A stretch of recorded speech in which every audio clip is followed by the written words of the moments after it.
ఈనాటి మన ధ్యానము నిమిత్తమై పరిశుద్ధ బైబిల్ గ్రంథముల నుండి అపోస్తులుడైన పౌలు ఎఫెసీ సంఘానికి వ్రాసినటువంటి పత్రిక 3వ అధ్యాయం 14వ వచనము నుండి 21వ వచనము వరకు వ్రాయబడిన విషయాలు మనం చదువుకొని ధ్యానం చేసుకుందాం.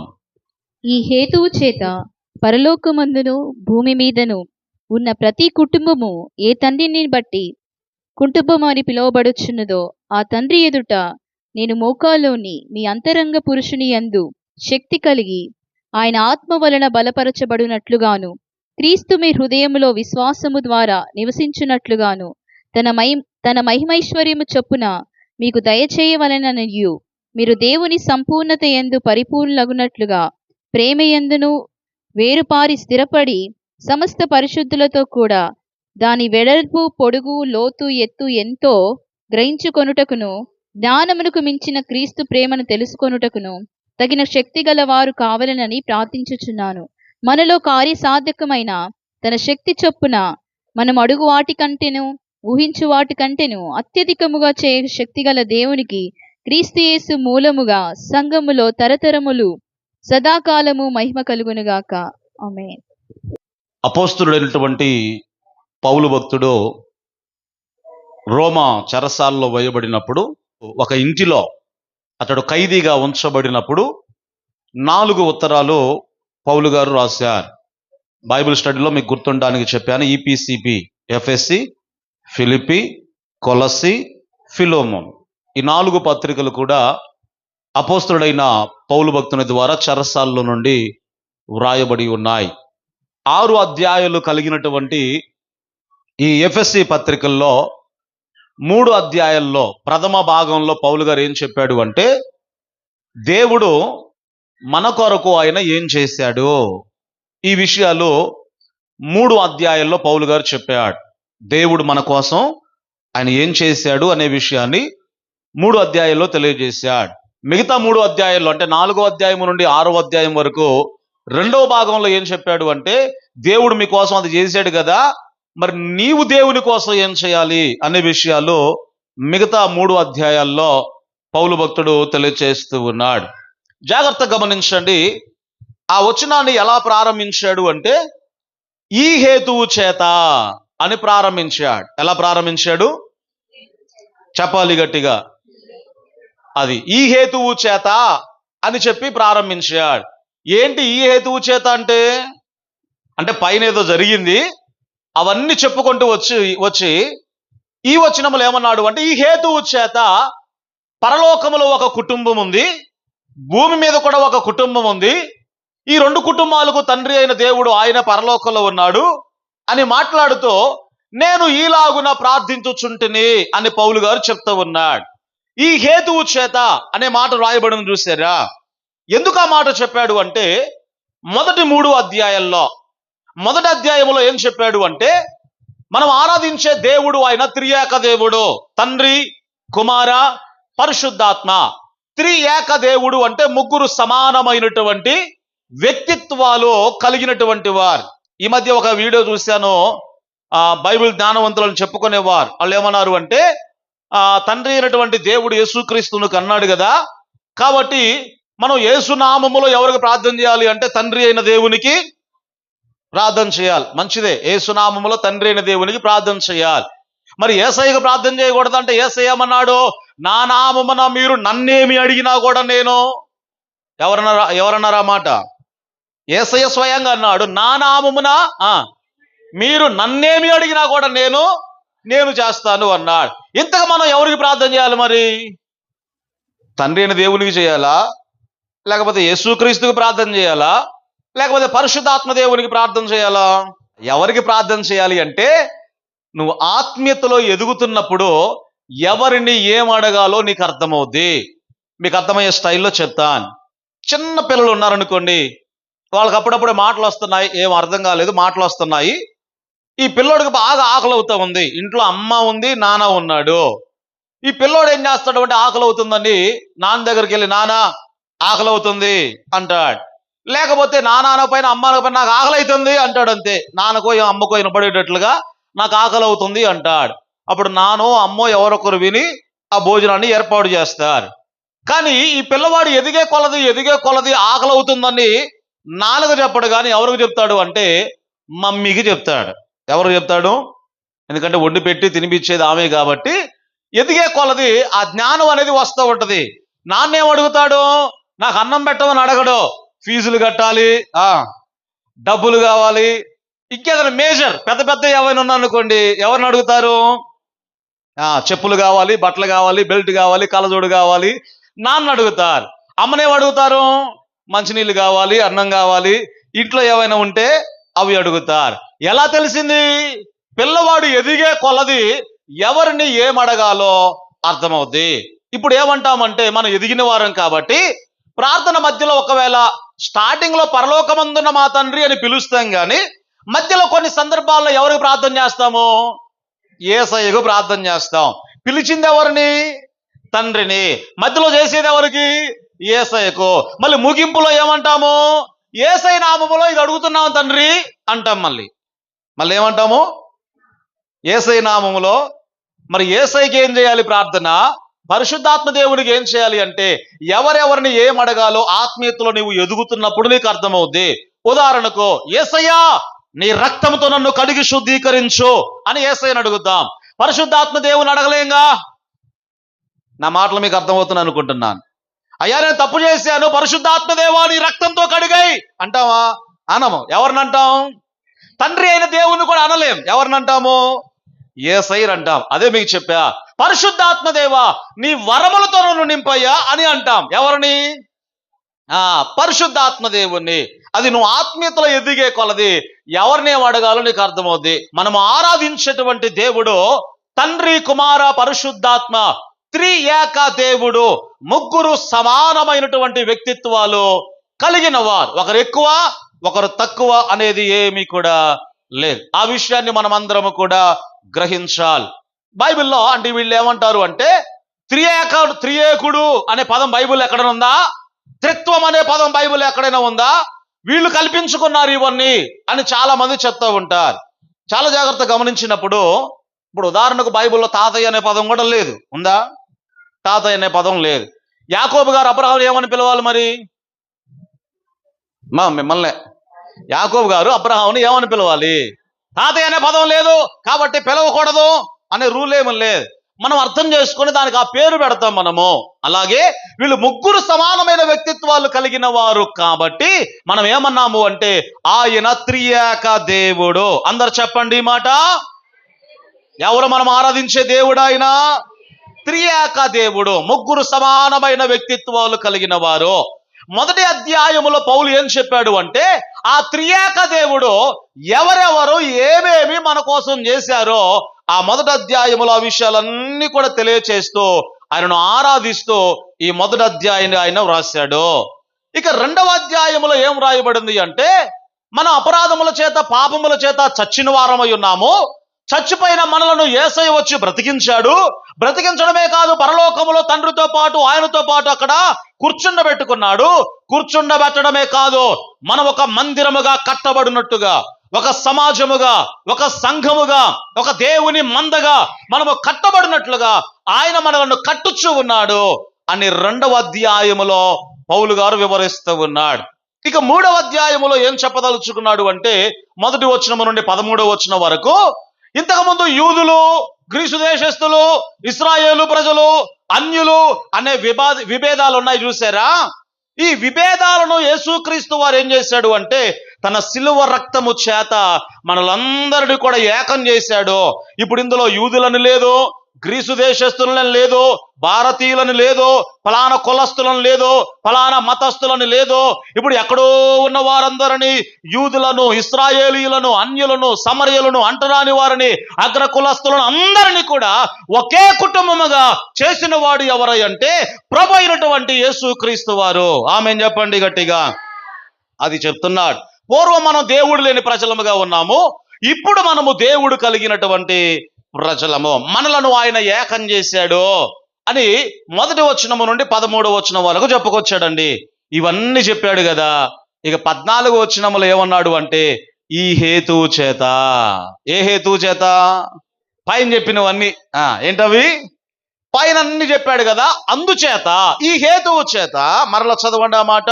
పరలోకమందును భూమి మీదను ఉన్న ప్రతి కుటుంబము ఏ తండ్రిని బట్టి కుటుంబమని కుటుంబమని పిలువబడుచున్నదో ఆ తండ్రి ఎదుట నేను మోకాళ్ళుని. ఈ వచనాన్ని ఈ దినమందు మనం ధ్యానం చేసుకోబోతున్నాం. పరలోకములో ఒక కుటుంబం ఉన్నది, తర్వాత భూలోకంలో ఒక కుటుంబం ఉంది. ఇందాక మీకు చెప్పా, ఎవరి కుటుంబం? ఇంతకుముందు దేవుడు లేని ప్రజలము, ఇప్పుడు మనమందరము కూడా దేవుని ప్రజలం. క్రీస్తు రక్తము ద్వారా కడిగి శుద్ధీకరించబడి దేవుని కుటుంబంలోనికి వచ్చాం. భూలోకంలో దేవుని కుటుంబం క్రీస్తును నమ్మిన వారు, పరలోకంలో దేవుని కుటుంబం క్రీస్తును నమ్మి చనిపోయిన వారు. అర్థమవుతుందా? ఎక్కడున్నారు వారు ఇప్పుడు? పరలోకంలో ఒక భాగంలో పరదైసులో నిద్రపోతున్నారు. ఏం చేస్తున్నారు? అప్పుడప్పుడు కొంతమంది జ్ఞాపకార్థ కూడికల దగ్గర కొంచెం బాగుంటుంది, ప్రజలను మెప్పుపరచడానికి ఏమంటారు అంటే, మన పెద్దయ్య గారు ఇప్పుడు పైనుంచి చూసి మనల్ని ఆనందపడుతుంటారు అంటారు చాలా మంది. పైనుంచి కిందికి చూస్తే అది నరకం అవుద్ది కానీ పరలోకం అవుతుంది. దేవునికి స్తోత్రం. ఇప్పుడు మా నాన్న ఉన్నాడని పరలోకంలో, నా బాధలు, నా సమస్యలు, నా ఇబ్బందులను చూస్తే ఆయన ఆనందంగా ఉంటాడా లేకపోతే ఏడుస్తాడా? మరి అప్పుడు పరలోకం ఎట్లా అవుతుంది? కాబట్టి అక్కడ వాళ్ళకి ఏం తెలియదు. వాళ్ళు ఎలా ఉంటారంటే విశ్రాంతిలో ఉంటారు. ఎలా ఉంటారు? నిద్రలో ఉంటారు. ఎంతకాలం అంటే యేసయ్య వచ్చేదాకా. యేసయ్య వచ్చినప్పుడు మరి ఏం జరుగుద్దయ్యా అంటే, పరలోకంలో ఉన్న కుటుంబాన్ని, భూమి మీద ఉన్న కుటుంబాన్ని ఒకే కుటుంబంగా ఆయన మార్చేస్తాడు. ఆమేన్ చెప్పండి గట్టిగా. హల్లెలూయా. వాళ్ళకు తండ్రి ఎవరు? దేవుడే. మనకు తండ్రి ఎవరు? అది ఆయనే. ఈ కుటుంబాలకు తండ్రి ఆయనే అనే మాట లేఖన భాగంలో రాయబడి ఉన్నది. సరే, ఇక్కడ ఈ అపోస్తుడైన పౌలు భక్తుడు తన ప్రార్థన ఎలా ప్రారంభించాడు అంటే, మరొకసారి ఆ మాట చదువుకుంటే అక్కడ రాయబడినటువంటి మాట, ఏ తండ్రిని బట్టి కుటుంబమని పిలువబడుచున్నదో ఆ తండ్రి ఎదుట నేను మోకాళ్ళుని. పరలోకములో ఉన్న దేవుణ్ణి ఎలా పిలుస్తున్నాడు? పరలోకంలో ఉన్న దేవుణ్ణి మీరు ఎలా పిలుస్తారు? ప్రార్థన చేసేటప్పుడు తండ్రి అని పిలుస్తున్నారు. కానీ పాత నిబంధనంతా మీరు వెతుక్కుంటే తండ్రి అని పిలిచిన వారు ఎవరు కూడా లేరు. మోషే గాని, అబ్రాము గాని, దావీదు గాని, భక్తులు ఎవరు కూడా తండ్రి అని పిలవలేదు. ఎందుకంటే ఆ యోగ్యత వాళ్లకు లేదు. వాళ్ళు భయపడేవారు. ఇంకా మీకు అర్థం కావాలంటే, యెహోవా అని పిలవడానికి కూడా పాత నిబంధన భక్తులు వారు భయపడేవారు. మనకి ఏ భయం లేదు. దేవునికి స్తోత్రం. మీకు అర్థమవుతుందని నేను అనుకుంటున్నా. మనకు అసలు ఏ భయం లేదు. తండ్రి అని మనం పిలుస్తాం కదా. యేసయ్య ఈ భూమి మీద ఉన్నప్పుడు ప్రార్థన చేసినప్పుడల్లా కూడా తండ్రిని ఎలా పిలిచాడు అంటే, ఆయన తండ్రి అని పిలిచాడు.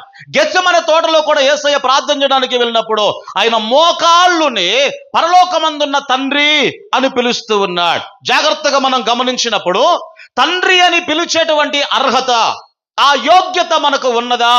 ఆ విషయాన్ని మనమందరము కూడా గుర్తించాలి. ప్రభునందు ఆత్మీయులరా, బైబిల్లో యేసుక్రీస్తు వారు గెత్సెమనే తోటలో శిలువ మరణానికి ముందు, తండ్రి ఈ గిన్నెను నా యొద్ద నుంచి తొలగించు అని ప్రార్థన చేశాడు. అవునా కదా? అలా ప్రార్థన చేశాడు. కానీ శిలువ ఎక్కిన తర్వాత ఆయన మీద ఎప్పుడైతే పాపం మోపబడిందో ఏమని ప్రార్థన చేశాడు యేసయ్య? ఆ వాక్య భాగాన్ని ఒకసారి మనం చదువుకుందాం. పరిశుద్ధ బైబిల్ గ్రంథంలో లూకా శుభవార్త 22వ అధ్యాయం 42వ వచనములో రాయబడినటువంటి మాట, తండ్రి ఈ గిన్నె నా యొద్ద నుండి చిత్తమైతే తొలగించు. తొలగించుటకు నీ చిత్తమైతే తొలగించుము. ఈ గిన్నె నా యొద్ద నుండి తొలగించడం నీ చిత్తమైతే దానిని తొలగించుము అని ప్రార్థన చేస్తున్నాడు. ఏంటి ఈ గిన్నె అంటే? శ్రమల గిన్నె కాదు. శిలువ మరణానికి భయపడి యేసయ్య ప్రార్థన చేయడం లేదు. చాలా మంది ఇది శ్రమల గిన్నె అంటారు. యేసయ్య ఏమన్నాడు? బ్రతుకున్నప్పుడే నేను శిలువ మరణం పొందడానికి వచ్చాను అన్నాడు. పేతురు ఒకసారి అన్నాడు కదా, ఆ శిలువ మరణం నీకు దూరమగును గాక అంటే యేసయ్య ఏమన్నాడు? పేతురు, నేనంటే ఎంత ఇష్టమయ్యా నీకు అన్నాడు. ఏమన్నాడు మరి? సాతానా నా వెనకకు పో అన్నాడు. అంటే అన్ని శ్రమలు అనుభవించడానికి యేసయ్య ఇష్టపడి వచ్చాడు. మరి శ్రమల గిన్నె అని కాదు ఇక్కడ. మరి ఏంటి ఆ గిన్నె అంటే, మార్కు శుభవార్తలో క్లియర్ గా చెప్పాడు. 14వ అధ్యాయము 35వ వచనములో దాన్ని చక్కగా వివరిస్తూ ఉన్నాడు. మార్కు శుభవార్త 14:35లో రాయబడిన మాట, కొంత దూరము సాగిపోయి నేల మీద పడి సాధ్యమైతే ఆ గడియ తన యొద్ద నుండి తొలగిపోవాలని ప్రార్థన చేస్తున్నాడు. ఆమేన్ చెప్పండి గట్టిగా. ఏముంది ఇక్కడ? గడియ. లూకా శుభవార్తలు ఏముంది? గిన్నె. ఇప్పుడు మీరు చెప్పండి, గిన్నె అంటే ఏంటి? సమయము. ఏమన్నాడు ఇక్కడ యేసయ్య? నీ ఇష్టమైతే ఆ సమయం, ఆ గడియ నా యొద్ద నుండి తొలగిపోవాలి అన్నాడు. ఇప్పుడు చెప్పండి, ఏ గడియ? నేను పాపంగా మార్చబడితే నువ్వు నా చెయ్యి విడిచిపెడతావు కదా, ఆ మార్గం కాకుండా ఇంకో మార్గం ఏమైనా ఉందా? తండ్రి, నువ్వు నా చెయ్యి విడిచిపెట్టడం ఏంటి? నువ్వు నేను ఎప్పుడు కూడా ఏకమై ఉన్నాం కదా, మనలను ఎడబాపింది ఏది కూడా లేదు. మనము ఎప్పటి నుండి ఉన్నామో, త్రియేక దేవుడు అంటే అదే, మనము ఏకమై ఉన్నాము, మనలను ఎడబాపింది ఏది కూడా లేదు. కానీ ఈ మనుషులు చేసిన పాపం మనిద్దరికి కూడా గ్యాప్ వచ్చేటట్లుగా చేసింది కదా, కాబట్టి ఈ ఎడబాటును నేను తట్టుకోలేను. ఇది కాకుండా వేరే మార్గం ఏమైనా ఉందా? ఎంతసేపు అండి ఎడబాటు? ఈ 3 గంటల్లోనే ఆయన ఏ వేదన అనుభవించాడు అంటే నిత్యమైన నరక శిక్షను ఆయన అనుభవించాడు. ఎందుకొరకు? పాపానికి శిక్ష ఏంటి? దేవునికి శాశ్వతంగా దూరం అవడమే. అందుకొరకే కదా ఏదైనా తోటలో నుండి ఆదాము వెళ్ళగొట్టబడ్డాడు. ఎన్ని పాపాలు చేశాడు అంటే ఒక పాపమే. ఆ పాపమే దేవుడి నుంచి ఆదామును దూరం చేసింది. అంటే పాపం చేయడం ద్వారా శాశ్వతమైనటువంటి నరక శిక్షను మనము అనుభవించాల్సిందే. మనకున్న ఏకైక అర్హత ఏమిటంటే మనమందరం కూడా నరక పాత్రులమే. దేవుళ్ళో 2 గుణాలు ఉన్నాయి. ఒకటి, ఆయన న్యాయవంతుడు. రెండవది, ఆయన ప్రేమ కలిగిన వాడు. అందరు చెప్పండి ఈ మాట. న్యాయవంతుడు, ప్రేమ కలిగిన వాడు. ఆయనలో ఉన్న న్యాయం ఏం కోరుతా ఉందంటే పాపానికి శిక్ష పడాల్సిందే.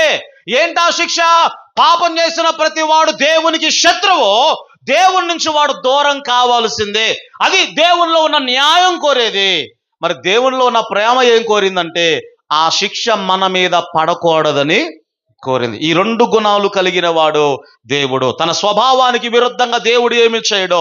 ఇప్పుడు పాపానికి శిక్ష పడాల్సిందే కాబట్టి యేసుక్రీస్తు మనుషుడిగా లోకానికి వచ్చాడు. మనకు వచ్చే శిక్ష ఏమిటంటే శాశ్వత కాలం నరకానికి మనం వెళ్లాల్సిందే.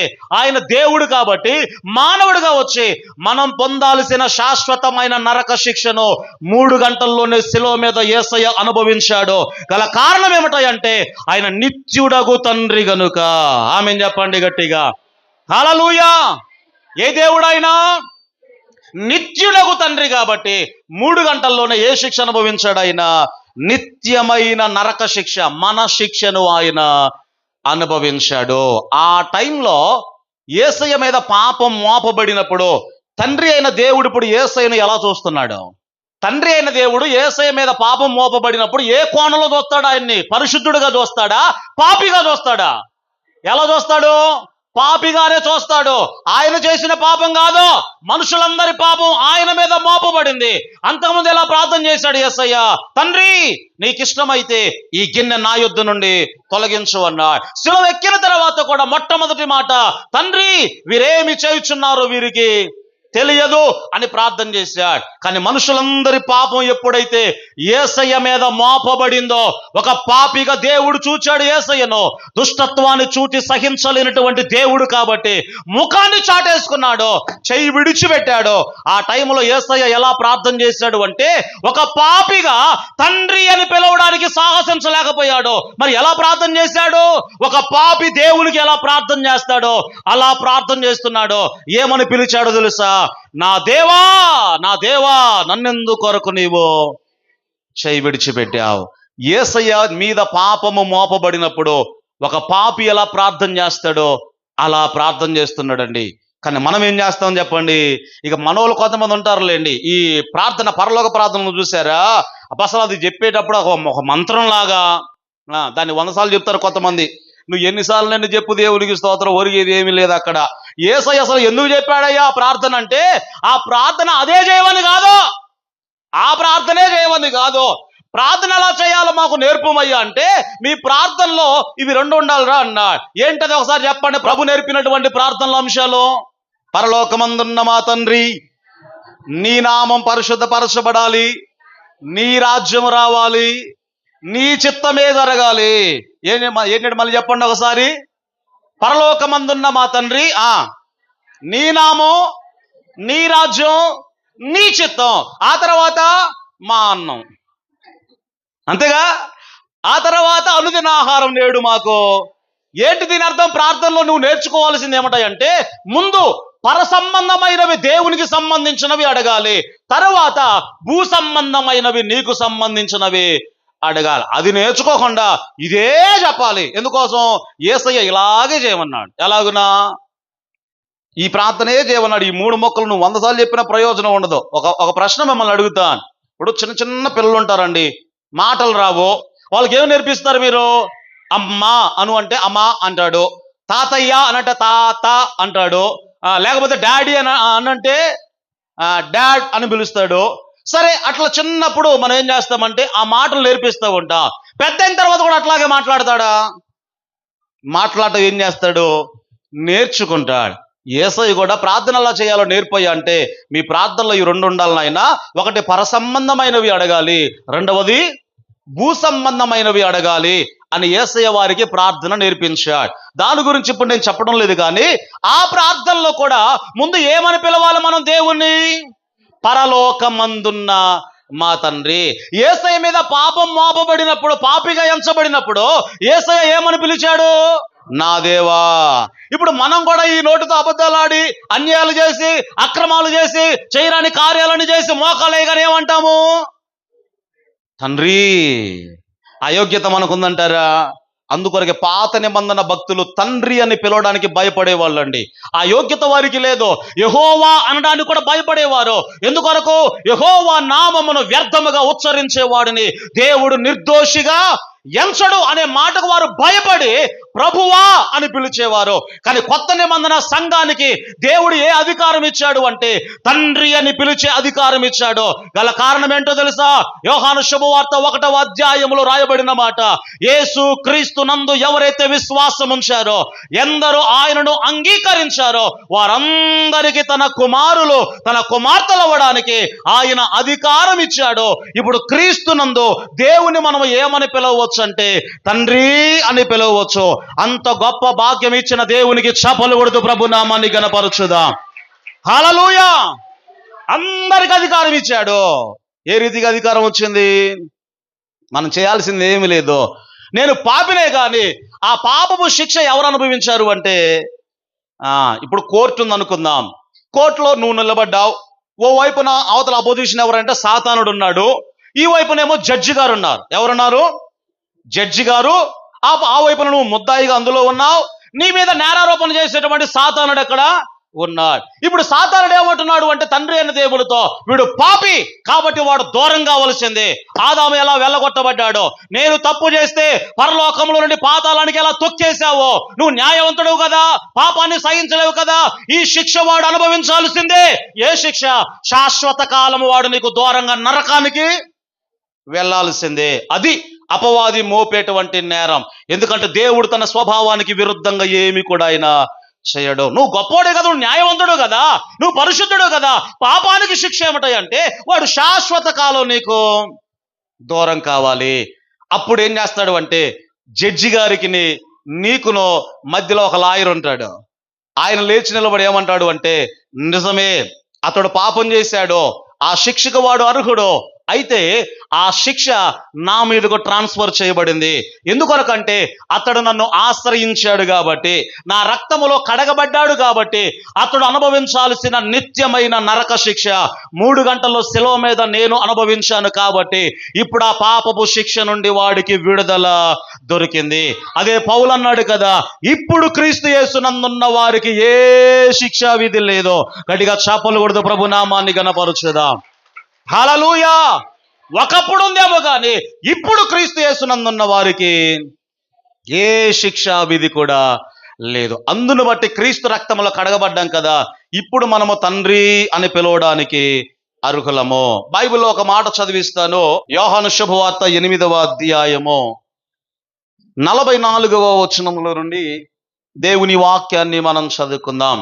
మీరు మీ తండ్రి యొక్క అపవాది మీరు మీ తండ్రి యగు అపవాది సంబంధులు అపవాది సంబంధులు, మీ తండ్రి దురాశలు మీ తండ్రి దురాశలను నెరవేర్చగోరుచున్నారు. మీరు నెరవేర్చగోరుచున్నారు. ఆది నుండి వాడు వాడు ఆది నుండి ఎవరు? నరహంతకుడై నరహంతకుడు. వాడు అబద్ధమునకు జనకుడు. అంటే ఏంటి? తండ్రి. అబద్ధానికి తండ్రి ఎవరు? సాతానుడు. ఇప్పుడు యేసయ్య వాళ్ళతో ఏమన్నాడు అంటే యూదులతో, అరే మీరందరూ కూడా మీ తండ్రి సంబంధులరా. ఎవరు మీ తండ్రి? సాతానుడే మీ తండ్రి. వాళ్ళేం చెప్పుకున్నారు? 39వ వచనములు అంటే అబ్రహాము మా తండ్రి. ఏమని చెప్పుకున్నారు? అబ్రహాము మా తండ్రి. యేసయ్య ఏమన్నాడు? అబ్రహాము మీ తండ్రి అయితే మీ తండ్రి పోలికలు ఉంటాయిరా, మీ తండ్రి క్రియలు ఉంటాయి, మీ తండ్రి నడిచినట్టుగా నడుచుకుంటారు. కాబట్టి మీరు అబ్రహాము సంబంధులు కాదు. మీ తండ్రి ఎవరయ్య అంటే సాతానుడు. ఏమన్నాడు యేసయ్య? అది ఒకప్పుడు మన తండ్రి కూడా అపవాది, ఒకప్పుడు మన తండ్రి కూడా సాతానుడే. కానీ ఎప్పుడైతే క్రీస్తు రక్తములో నువ్వు కడగబడ్డావో ఇప్పుడు మన తండ్రి ఎవరై అంటే పరలోకములో ఉన్న కుటుంబానికి, భూమి మీద ఉన్న కుటుంబానికి ఆయనే మన తండ్రిగా పిలువబడుతూ ఉన్నాడు. ఆమేన్ చెప్పండి గట్టిగా. తండ్రి అని పిలవడానికి దేవుడు మనకు యోగ్యతను ఆయన అనుగ్రహించాడు. మన తండ్రి ఆయన. దేవునికి ఎంతమంది కుమారులు అంటే మొట్టమొదటిగా ఏకైక కుమారుడు ప్రభు అయినటువంటి యేసుక్రీస్తు వారు. ఆయననే యోహాను 3:16 ఏమన్నారు అంటే అద్వితీయ కుమారుడు. ఏ కుమారుడు ఆయన? అద్వితీయం అంటే దాని లాంటిది లేదు అని అర్థం. ఇప్పుడు యేసయ్య అద్వితీయ కుమారుడు అంటే ఇక ఆయన తర్వాత ఆయన లాంటి వాడు ఎవడు కూడా లేడు. తండ్రి అయిన దేవునికి ఏకైక కుమారుడు ఆయన. ఏ కుమారుడు? ఒక్కడే కొడుకుంటే ఏమంటారండి? ఏకైక కుమారుడు. అయితే పౌలు భక్తుడు ఉత్తరాన్ని రాస్తూ రోమా సంఘానికి ఒక విషయాన్ని తెలియజేస్తున్నాడు కదా. చూడండి ఒకసారి. రోమా పత్రిక 8వ అధ్యాయము 29వ వచనములో రాయబడిన మాట. ఎందుకనగా తన కుమారుడు అంటే ఎవరు? తన కుమారుడు యేసుక్రీస్తు వారు అనేక సహోదరులలో జ్యేష్ఠుడగునట్లుగా దేవుడు ఎవరిని ముందు ఎరిగెనో వారు తన కుమారునితో అంటే ఎవరితో? యేసయ్యతో సమానముగా సారూప్యము గలవారగునట్లుగా. ఆమేన్ చెప్పండి గట్టిగా. ఇక్కడ ఏమన్నాడు పౌలు భక్తుడు? తండ్రి అయిన దేవునికి జ్యేష్ఠ కుమారుడగునట్లు అన్నాడు. ఏ కుమారుడు? జ్యేష్ఠ కుమారుడు అంటే ఎవరు చెప్పాలి? ఎప్పుడంటారు జ్యేష్ఠ కుమారుడని? ఇంకొకడు ఉంటే ఏమంటారు? ఇక 10 మంది ఉన్నా, 5గురు ఉన్నా, ఆ తర్వాత వచ్చేస్తారు అనుకోండి, పెద్దోడిని ఏమంటారు? జ్యేష్ఠ కుమారుడు. ఒక్కడే ఉంటే ఏకైక కుమారుడు. యోహాను 3:16 ఏముంది?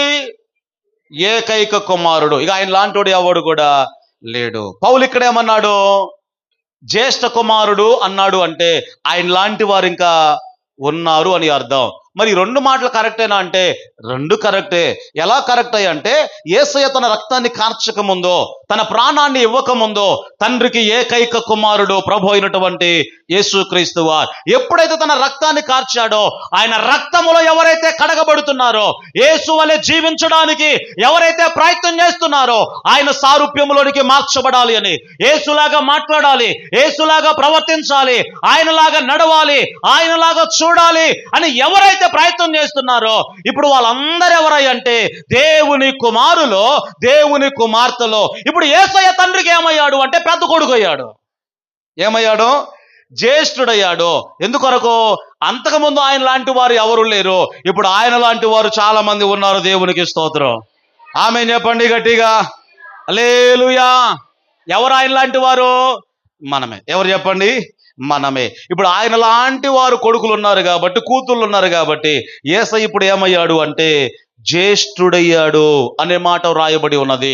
అంటే తండ్రి అయిన దేవుడు మాట్లాడుతున్నాడు. యేసయ్యతో సారూప్యము గలవారగునట్లుగా అనే మాట లేఖన భాగములో మనం చూస్తున్నాం. ఎంత గొప్ప యోగ్యత దేవుడు మనకి ఇచ్చాడు. యేసయ్య తండ్రి అని ఎలా పిలవగలుగుతున్నాడో అలాగే పరలోకమందున్న మా తండ్రి అని పిలవడానికి దేవుడు మనకు అధికారమును ఆయన అనుగ్రహించా. ఇక్కడ పౌలు భక్తుడు అదే అన్నాడు కదా, పరలోకమందున్న మా తండ్రి. ఈ మాట నువ్వు చెప్పగలవా? దేవుడు నా తండ్రి అని గొప్పగా నువ్వు చెప్పగలవా?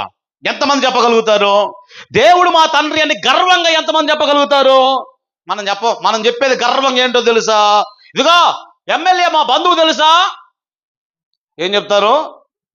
ఒకవేళ అడిగారనక ఎట్ట బంధువురా నీకంటే, మా తాతయ్య వాళ్ళ పెదనాన్న కొడుకు వాళ్ళ బామ్మర్ది కొడుకు. ఇక అది ఎంత దూరం పోద్దాం.